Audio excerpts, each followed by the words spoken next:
ಧನುಸ್ಸು ರಾಶಿ ವ್ಯವಹಾರದ ದೃಷ್ಟಿಯಿಂದ ಸಾಲವನ್ನು ಮಾಡೋದಕ್ಕೆ ಹೋಗಬೇಡಿ. ಆ ಸಾಲ ಮಾಡಿದಾಗ ಮತ್ತೆ ಮತ್ತೆ ಅದು ಬೆಳೆಯುವ ಹಾಗೆ ಆಗುವಂತಹ ದಿವಸ ಇದು. ಮನೆಯ ವಾತಾವರಣ ಚೆನ್ನಾಗಿರೋದಿಲ್ಲ. ಹಾಗಾಗಿ ಪ್ರತಿಯೊಂದು ಮಾತಾಡಬೇಕಾದ್ರೂ ಕೂಡ, ಪ್ರತಿಯೊಂದು ಕೆಲಸ ಮಾಡಬೇಕಾದ್ರೂ ಕೂಡ, ಯಾವುದೇ ನಿರ್ಧಾರ ಮಾಡಬೇಕಾದ್ರೂ ಕೂಡ 10 ಬಾರಿ ಯೋಚನೆಯನ್ನು ಮಾಡಿ ನಂತರದಲ್ಲಿ ನಿರ್ಧಾರವನ್ನು ಮಾಡಿ.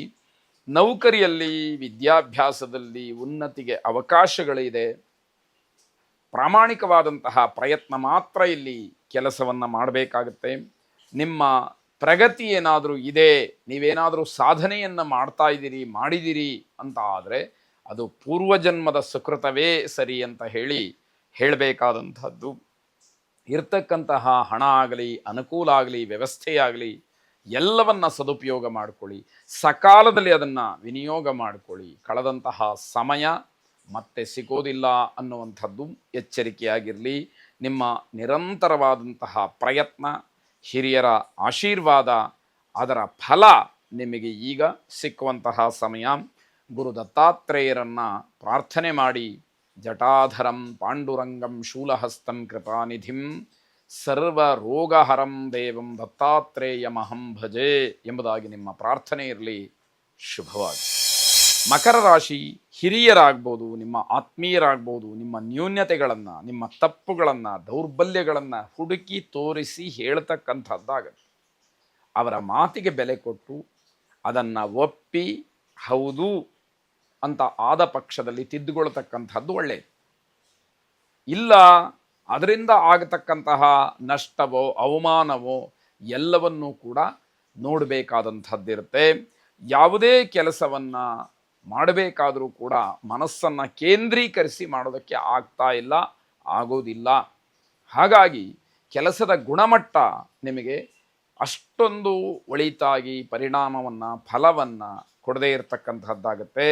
ಗ್ರಹಗತಿಯಿಂದ ನೌಕರಿಯಲ್ಲಾಗಲಿ, ವಿದ್ಯಾಭ್ಯಾಸದಲ್ಲಾಗಲಿ ಏನೋ ಒಂದು ರೀತಿಯಲ್ಲಿ ಅಡೆತಡೆ ಆಗುವ ಹಾಗೆ, ಹಿನ್ನಡೆ ಆಗುವ ಹಾಗೆ ಅನುಭವಕ್ಕೆ ಬರ್ತಕ್ಕಂಥದ್ದಾಗತ್ತೆ.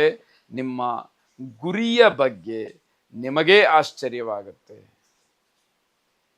ಯಾಕೆ ಅಂತಂದರೆ ಮನಸ್ಸಿನ ಆಲೋಚನೆಗಳು ಬೇರೆ, ಕೆಲಸ ಮಾಡ್ತಕ್ಕಂತಹ ರೀತಿ ಬೇರೆ. ಇದನ್ನು ಬಹಳ ಮುಖ್ಯವಾಗಿ ಗಮನಿಸಬೇಕಾದಂಥದ್ದು. ಹಳೆಯ ಸಾಲವನ್ನು ಮರುಪಾವತಿ ಮಾಡೋದಕ್ಕೆ ಬಹಳ ತೊಂದರೆ ಆಗಬಹುದು. ಸರಿಯಾದಂತಹ ರೀತಿಯಲ್ಲಿ ಆಪದ್ಧನವನ್ನು ಇಟ್ಕೊಳ್ಳದಲೇ ತೊಂದರೆಯನ್ನು ಮಾಡ್ಕೊಳ್ತಕ್ಕಂಥದ್ದಾಗತ್ತೆ. ತಾಯಿಯವರ ಆರೋಗ್ಯದ ಬಗ್ಗೆ ಹೆಚ್ಚು ಗಮನ ಇರಲಿ. ತಾಯಿಯವರ ಆರೋಗ್ಯದಲ್ಲಿ ತುಂಬ ಏರುಪೇರಾಗಿ ಆತಂಕಕ್ಕೆ ಅದು ಕಾರಣವಾಗ್ತಕ್ಕಂಥದ್ದು.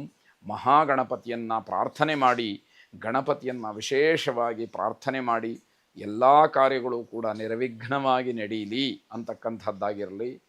ಶುಭವಾಗಿ. ಕುಂಭರಾಶಿ ಎಲ್ಲ ವಿಚಾರಕ್ಕೂ ಮನೆಯವರ ಸಲಹೆ, ಮನೆಯವರ ಮಾತು ತುಂಬ ಗಣನೆಗೆ ಬರಬೇಕು. ಅವರ ಮಾತಿಗೆ ತುಂಬ ಆದ್ಯತೆಯನ್ನು ಕೊಡಬೇಕು. ಇಲ್ಲ ಅಂತಾದರೆ ನಿಮಗೆ ಸಮಸ್ಯೆ ಆದಾಗ ಮನೆಯವರ ಮಾತನ್ನು ಕೇಳದಲೇ ಹೀಗಾಯಿತು ಅನ್ನುವಂಥದ್ದಾಗತ್ತೆ. ಅಂತಹ ಎಚ್ಚರಿಕೆಯನ್ನು ನೀವು ಹೊಂದಿರಬೇಕು. ನಿಮ್ಮಲ್ಲಿರ್ತಕ್ಕಂತಹ ಪದಾರ್ಥಗಳನ್ನು ಮಾರಾಟ ಮಾಡೋದರಿಂದ ಒಂದಷ್ಟು ಲಾಭ ಸಿಕ್ಕತ್ತೆ. ಯಾವುದೋ ಪದಾರ್ಥವನ್ನು ಹೆಚ್ಚಾಗಿರುತ್ತೆ, ಮಾರಾಟ ಮಾಡಬೇಕು ಅಂತಕ್ಕಂತಹ ಉದ್ದೇಶ ಇರುತ್ತೆ. ಇವತ್ತು ಅದಕ್ಕೆ ಕಾಲ ಕೂಡಿ ಬರ್ತಕ್ಕಂಥದ್ದು.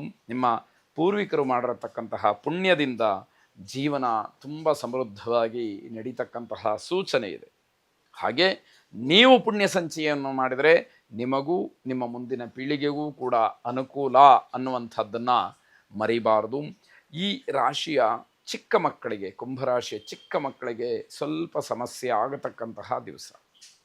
ಆರೋಗ್ಯದಲ್ಲಿ ಅಥವಾ ಎಲ್ಲೋ ಬೀಳುವಂಥದ್ದು, ಏನೋ ಗಾಯ ಆಗುವಂಥದ್ದು, ಈ ರೀತಿದು ಅದನ್ನು ಗಮನಿಸ್ಕೊಳ್ಳಿ.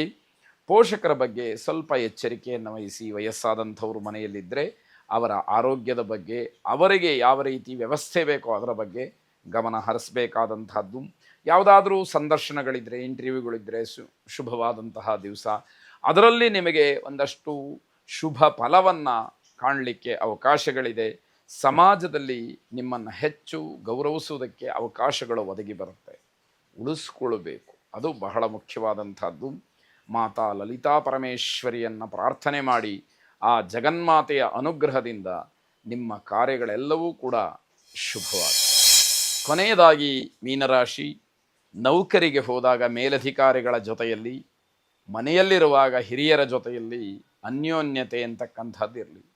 ಯಾವುದೋ ಸಣ್ಣ ಪುಟ್ಟ ವಿಚಾರಗಳಿಗೋಸ್ಕರವಾಗಿ ಜಗಳ ಮಾಡ್ಕೊಳ್ತಕ್ಕಂಥದ್ದು, ಎದುರು ನಿಂತು ಮಾತಾಡ್ತಕ್ಕಂಥದ್ದು, ನಿಮ್ಮ ಸೌಜನ್ಯವನ್ನು ವಿಧೇಯತೆಯನ್ನು ಮರೆತು ಮಾತಾಡುವಂಥದ್ದು ಖಂಡಿತವಾಗಿ ಇದು ಯಾವುದೂ ಕೂಡ ಬೇಡ. ಇದರಿಂದ ಏನೂ ಪ್ರಯೋಜನ ಆಗೋದಿಲ್ಲ.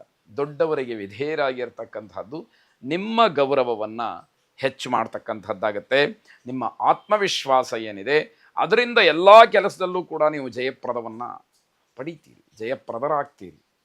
ಅದು ಬಹಳ ಮುಖ್ಯವಾದಂಥದ್ದು. ಖಾಸಗಿ ಕ್ಷೇತ್ರದಲ್ಲಿ ಕೆಲಸ ಮಾಡ್ತಕ್ಕಂಥವರಿಗೆ ಬಡ್ತಿ ಆಗ್ಬೋದು ಅಥವಾ ವಿಶೇಷವಾದಂತಹ ಸ್ಥಾನಮಾನ ಆಗ್ಬೋದು, ಸಿಕ್ಕುವ ಸೂಚನೆಗಳು ಈ ದಿವಸ ನಿಮಗೆ ಗೊತ್ತಾಗುವಂಥದ್ದು. ಸಾಮಾಜಿಕ ಕಾರ್ಯದಲ್ಲಿ ಹೆಚ್ಚಿನ ಆಸಕ್ತಿಯನ್ನು ತೋರಿಸ್ತೀರಿ. ನಿಮ್ಮ ವಯಸ್ಸಿಗೆ ಅನುಗುಣವಾದಂತಹ ಕೆಲವು ಸೇವೆಗಳನ್ನು ಮಾಡಬೇಕು ಅಂತಕ್ಕಂತಹ ಮನಸ್ಥಿತಿಯನ್ನು ನೀವು ಹೊಂದುತ್ತೀರಿ ಅಂತಕ್ಕಂಥದ್ದು. ದುಡ್ಡನ್ನು ಖರ್ಚು ಮಾಡುವಾಗ ಬಹಳ ಹಿಂದಕ್ಕೆ ಸರಿತೀರಿ.